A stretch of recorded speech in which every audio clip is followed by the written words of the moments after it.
Good morning बच्चों। आज हम इलेक्ट्रोलिसिस और फैराडे लॉ ऑफ इलेक्ट्रोलिसिस इन दोनों पर हम वीडियो बना रहे हैं। इलेक्ट्रोलिसिस ये वो तरीका होता है जब इलेक्ट्रिकल एनर्जी से हम केमिकल एनर्जी बनाते हैं, और इसके लिए जो इंस्ट्रूमेंट हमारा यूज़ होता है उसको हम इलेक्ट्रोलाइटिक सेल कहते हैं। इलेक्ट्रोलाइसिस भी हमारी रिडॉक्स रिएक्शन पर बेस करती हुई है। हम एक एग्जाम्पल के थ्रू इसको समझने की कोशिश करते हैं। हम मोल्टन NaCl के थ्रू करंट पास करते हैं तो क्या होगा, हमारा NaCl जो है वो Na+ और Cl- आयन में टूट जाएगी।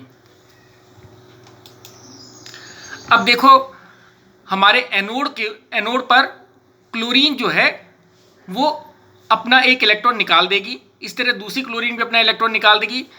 इस तरह हमारे पास दो क्लोरीन हम मिलकर हमारा क्लोरीन गैस बना लेंगे और दो इलेक्ट्रॉन हमारे रिलीज हो जाएंगे, और यही कैथोड पर हमारा रिडक्शन होगा। रिडक्शन में हमारा एक इलेक्ट्रॉन सोडियम आयन को सोडियम एटम में बदल देगा। इस तरह दो हमारे सोडियम एटम दो इलेक्ट्रॉन से रिड्यूस हो जाएंगे हमारे। एक बात नोट करने वाली है, जो एनोड पर एनायन जिनका रिडक्शन पोटेंशियल कम होता है वही ऑक्सीडाइज होते हैं, और कैथोड पर कैटायन पॉजिटिव चार्ज वाले जिनका रिडक्शन पोटेंशियल ज़्यादा होगा वही रिड्यूस होते हैं। अब हम इसको समझने की कोशिश करते हैं ये क्या चीज़ है।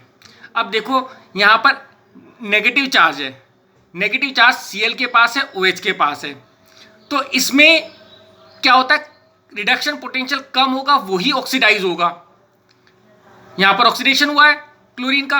अब देखो, इन दोनों में से कम कौन है, यहाँ 1.36 है, यहाँ 1.23 है, तो कम तो हमारा OH है। लेकिन इसके केस में क्या हुआ, क्लोरीन हमारी ऑक्सीडाइज हुई है। यहाँ पर स्पेशल केस है, ये मोल्टन हमारा सोडियम क्लोराइड था, यहाँ पर क्लोरीन ऑक्सीडाइज हुई है, ठीक है ना। लेकिन और दूसरा चीज़ देखो, कैटायन जिसका पॉजिटिव चार्ज वाले ही हमारे पास ये दो हैं, सोडियम है और हाइड्रोजन आयन है। अब इन दोनों में रिडक्शन पोटेंशियल जिसका ज़्यादा होगा वही रिड्यूस होगा। अब देखो, इन दोनों में से ज़्यादा किसका है, जितना कम होता है उतना ज़्यादा होता है माइनस में। तो देखो, ये 0.89 ज़्यादा है, लेकिन यहाँ पर हमारा जो हमारा रिड्यूस हुआ वो हमारा सोडियम हुआ। तो यानी इसके केस में दोनों चीज़ अप्लाई नहीं हुई है, ठीक है। हम कंडीशन को बाद में देखेंगे, लेकिन अब हम देखते हैं कि अगर मोल्टन NaCl की जगह हमने हाइड्रोलाइज करेंगे, अगर हम NaCl में थोड़ा पानी ज़्यादा मिला लेंगे तो क्या होता है, यही रिएक्शन। इस रिएक्शन के लिए देखो, जो हमने एक मोल्टन NaCl वाली करी थी उसमें सोडियम एटम निकला था और क्लोरीन गैस निकली थी, उसके लिए हमारे पास ये वाला डायग्राम है, ठीक है। अब अगर हमारी NaCl हमारा पानी में मिक्स कराया हमने और तब उसका हम इलेक्ट्रोलाइज करेंगे, तो इसके में क्या होगा कि एनोड पे कम वाला ऑक्सीडेशन होता है, लेकिन यहाँ पर हमने पहले ही बता दिया कि क्लोरीन ऑक्सीडाइज हुआ है। और इसका रीज़न क्या है, जबकि OH आयन का रिडक्शन पोटेंशियल कम होने के बावजूद क्लोरीन हमारा ऑक्सीडाइज हो गया। इसका रीज़न है, ये इंपॉर्टेंट क्वेश्चन है, because OH ion are kinetically slow. OH ion kinetically slow है क्लोरीन आयन के कंपैरिजन में, और क्लोरीन आयन की इलेक्ट्रोनेगेटिविटी भी बहुत हाई है ऑक्सीजन से। तो इस वजह से जो हमारा क्लोरीन आयन ऑक्सीडाइज्ड हुआ है, ना कि हमारा हाइड्रोक्साइड आयन, ठीक है। और इसके केस में अब यहाँ पर देखो, एक्वस NaCl को जब इलेक्ट्रोलाइज करेंगे तो हमारे पास हाइड्रोजन गैस निकलेगी एक तरफ और एक तरफ निकलेगी क्लोरीन गैस। तो क्लोरीन गैस का तो मैंने बता दिया तुम्हें। अब आती है हमारी कैथोड पर रिएक्शन। कैथोड पर जो है वहाँ पर जिसका रिडक्शन पोटेंशियल ज़्यादा होगा वही रिड्यूस होगा कैथोड पर। तो H+ आयन का रिडक्शन पोटेंशियल ज़्यादा था, इसलिए ये रिड्यूस हुआ और हाइड्रोजन गैस बनाई है। सोडियम आयन हमारे सोल्यूशन के अंदर रह गए हैं, तो क्योंकि हमारे H+ आयन सोल्यूशन के अंदर नहीं है तो इसका मतलब pH डिक्रीज नहीं होगा, ठीक है। और एनोड पर जो है क्लोरीन ऑब्टेंड होएगी और कैथोड पर हाइड्रोजन गैस ऑब्टेंड होएगी, और सोल्यूशन के अंदर सोडियम हाइड्रोक्साइड बच जाएगा, ठीक है। अब देखते हैं यही कंडीशन हम बाकी और इलेक्ट्रोलाइसिस प्रोसेस पर लगाते हैं। यहाँ हमने एक्वस NaBr को करते हैं, तो यहाँ पर भी केस वही है, हमारे पास एनोड वाले और कैथोड वाले केस वही हैं। अब देखो इन दोनों में से Br और OH में से हमारा, क्योंकि दोनों माइनस वाले हैं, तो माइनस वाले में जिसका रिडक्शन पोटेंशियल कम होगा, तो कम किसका है इसमें, देखो 1.08 कम है या 1.23, Br कम है, तो ऑक्सीडाइज कौन होगा, Br ऑक्सीडाइज होगा। ऐसी कैथोड पे जिसका ज़्यादा होगा, ठीक है, वो रिड्यूस होगा। अब इन दोनों में से ज़्यादा किसका है, हाइड्रोजन आयन का ज़्यादा है, तो तुम्हें पता चल गया होगा कि यहाँ पर Br हमारा ऑक्सीडाइज होगा और H+ हमारा रिड्यूस होगा, ठीक है। तो इस तरह हमारे पास ब्रोमीन गैस बनी और हाइड्रोजन गैस बनी है, ठीक है। और इसके बाद हमारा AgNO3 का आता है। यहाँ पर AgNO3 है, ये भी एक्वस AgNO3 है हमारे पास, ठीक है ना। कंडीशन वही है हमारे पास, कम वाला है। यहाँ पर देखो कौन कम वाला है, 1.74 और 1.23 में से OH आयन हमारा कम वाला है, तो OH आयन वाले हमारा एनोड पर ऑक्सीडाइज हुआ, तो यहाँ ऑक्सीजन बनी, वाटर बना और 2 इलेक्ट्रॉन निकल गए। इसी तरह हमारा NO3 आयन हमारे सोल्यूशन के अंदर बच गए। कैथोड पे हमारा इसी तरह Ag+ आयन जो है वो रिड्यूस हो गए, Ag आयन बना लिया। तो इस तरह हमारे पास एनोड पे ऑक्सीजन गैस निकलेगी और कैथोड पे सिल्वर हमारा ऑब्टेन्ड हो जाएगा। अब देखते हैं इलेक्ट्रोलिसिस एक्टिव इलेक्ट्रोड की मदद से कैसे होती है। These are the electrodes which will slow their movement in the electrolytic reaction when electrodes is of metal which is similar to the metal of the salt. This type of electrolysis is performed to purify impure metal rods into pure metal rods. यानी इसके अंदर दोनों electrode हमारे same metal के होते हैं, एक impure होगा एक प्योर होगा, ठीक है ना। दोनों के थ्रू हम इलेक्ट्रोलाइसिस करेंगे। अब देखो,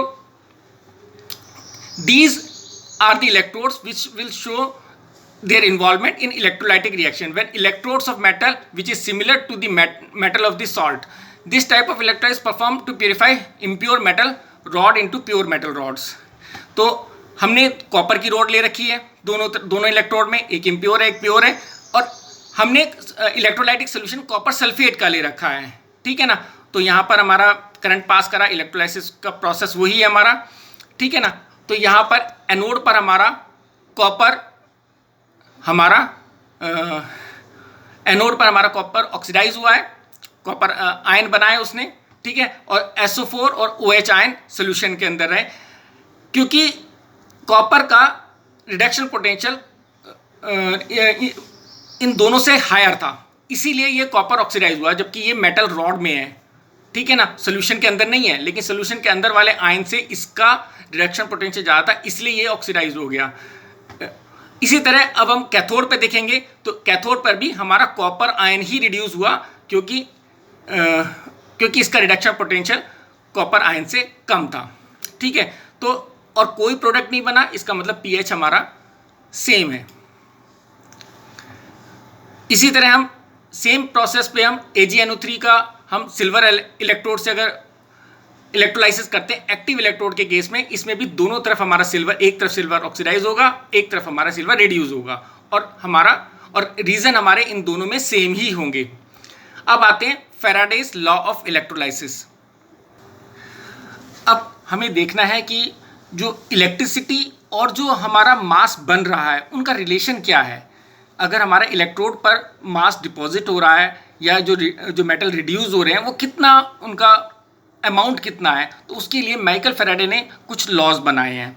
तो फर्स्ट लॉ ये कहता है the amount of chemical reaction which occur at any electrode during electrolysis by the current is proportional to the quantity of electricity pass through the electrolyte solution, और चाहे मेल्ट फॉर्म में हो या चलो solution form में हो।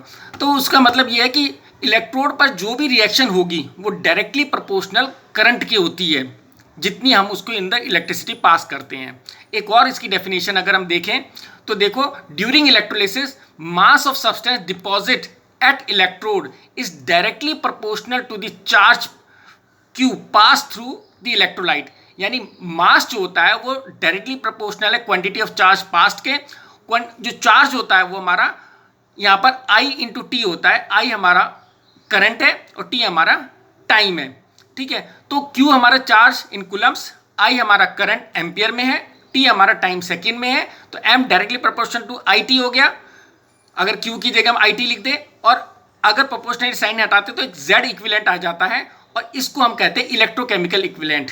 तो M equals to ZIT, ये हमारा फर्स्ट लॉ का रिलेशन आ गया है।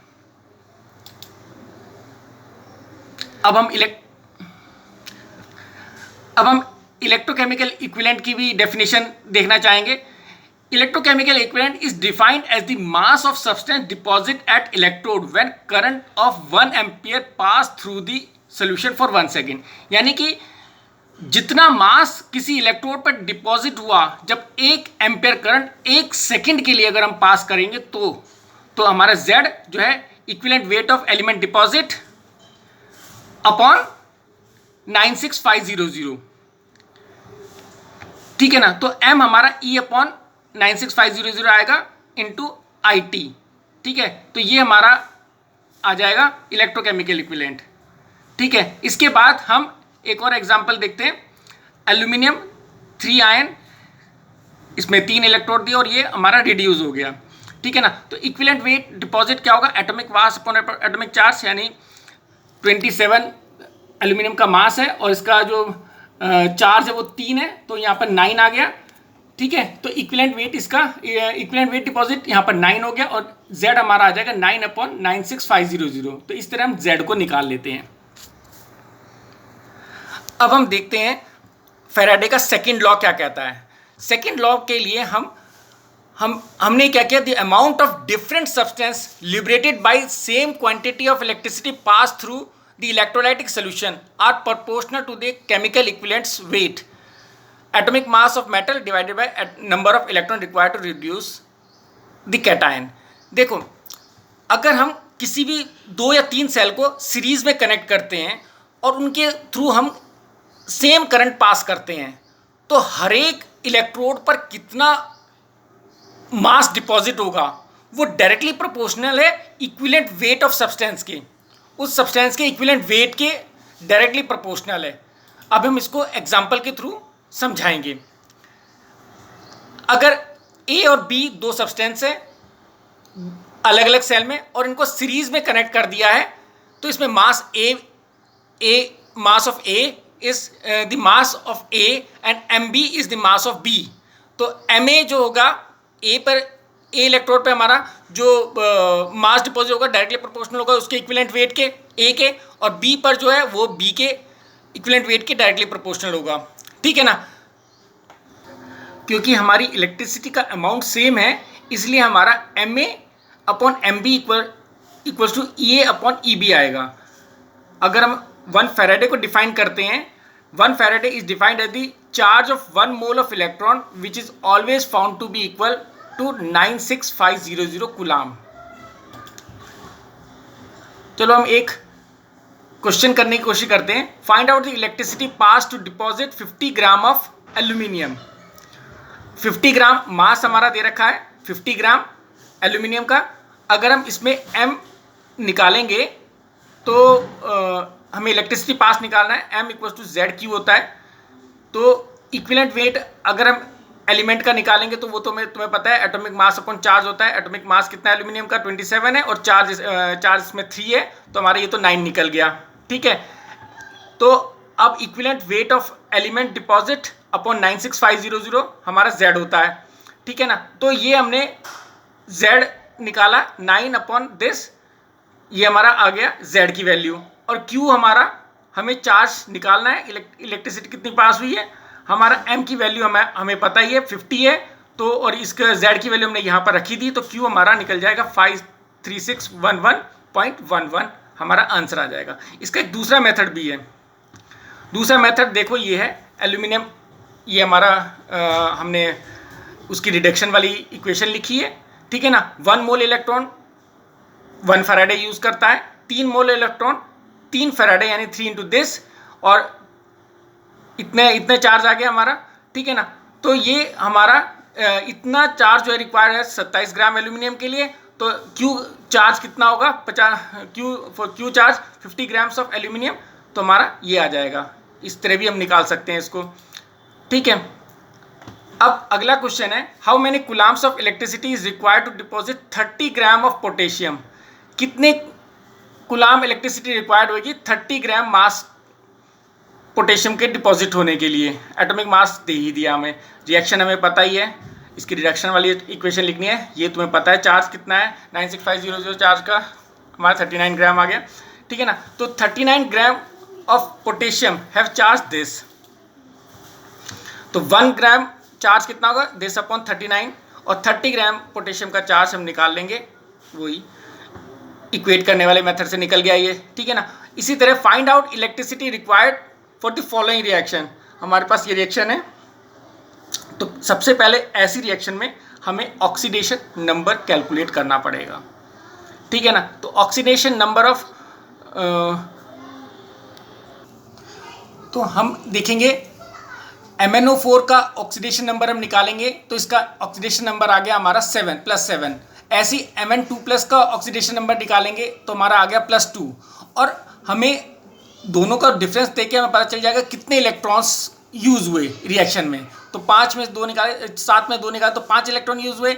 तो इलेक्ट्रिसिटी कितनी रिक्वायर होगी, 1 इलेक्ट्रॉन के लिए 1 फैराडे, तो 5 इलेक्ट्रॉन के लिए 5 फैराडे, यानी 5 × 96500 = 482500 हमारा आंसर आ गया, ठीक है ना। अगर इसी तरह हम क्रोमेट वाले आयन को देखेंगे तो इसके लिए भी हमें यही मेथड अपनाना है। तो देखो क्रोमेट आयन का हमारा ऑक्सीडेशन नंबर अगर हम देखते हैं तो ये हमारा +6 आया, इसका हमारा Cr2+ का क्रोमियम का हमारा आ गया +3, ठीक है, और दोनों का डिफरेंस आया 3 इलेक्ट्रॉन। तो इलेक्ट्रिसिटी रिक्वायर्ड हुई हमारी 3 फैराडे, सॉरी यहाँ पर 3 आया, ठीक है ना। तो 3 फैराडे, तो नहीं 3 तो ये है, लेकिन 2 है क्रोमियम आयन, इसलिए 3 × 2 = 6 आएगा हमारा, 3 × 2 = 6 × 96500, तो हमारा ये आ गया हमारा 579000 आंसर आ गया हमारा। इस तरह हमारा ये पार्ट खत्म हो जाता है।